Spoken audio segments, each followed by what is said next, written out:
Nagkaroon kasi ng gentleman's agreement, no? Ito ay oral sa panahon ni Presidente Duterte na ang China at Pilipina ay rerespetuhin ang status quo. Ibig sabihin, wala ring gagawin hakbang ang Pilipinas na i-repair yung Ayungin Shoal.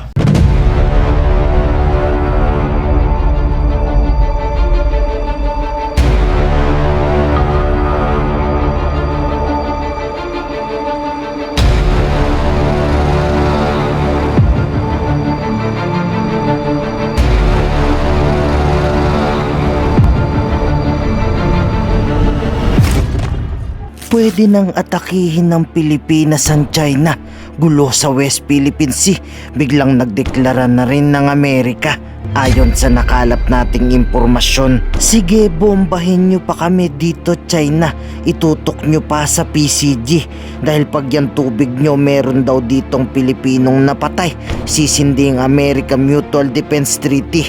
Ayon kay Admiral John Aquilino, commander ng US Indo-Pacific. Uubusin nila dito yung China. Isang pindot nyo dyan sa Mutual Defense Treaty. Dahil di daw nila iiwan Chino ditong buhay pag buhay kinuha sa West Philippine Sea. According to Aquilino, the Philippines can invoke its mutual defense treaty with the U.S. if any attack against Filipinos in the West Philippine Sea would result in death.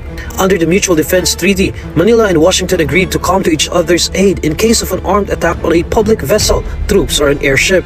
Ayon pa sa pag-uusap ng dalawang defense secretary, nag-uusap si Secretary Gibo at Secretary Lloyd Austin kaugnay sa kung paano bobombahin ng China sa Pilipinas nitong pinadala nilang US bomber pag merong Pilipinong napatay.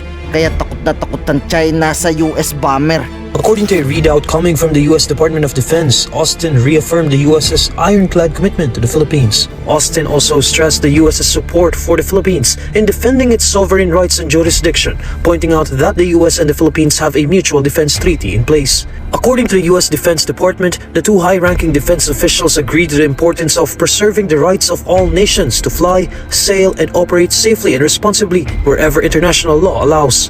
Both countries also committed to accelerate a number of bilateral initiatives to enhance information sharing, interoperability, and capability enhancements for armed forces of the Philippines. Samantala, nagbabala namang ipaaresto ni Gibo kung totoong sinasabi ni Harry Roque na totoong si Duterte nakipagkasundo. Binigay niya sa China ng BRP Sierra Madre kapalit ng status quo. Sinanla tayo sa China ni Duterte. Nagkaroon kasi ng gentleman's agreement, no? Ito ay oral sa panahon ni Presidente Duterte na ang parehong panig, ang China at Pilipina, ay rerespetuhin ang status quo. Ibig sabihin, wala rin gagawin hakbang ang Pilipinas na i-repair yung Ayungin Shoal, yung Sierra Madre. At ang sabi ng mga Chino, kaya nila winaterkanon kasi taliwas yun sa kasunduan na status quo.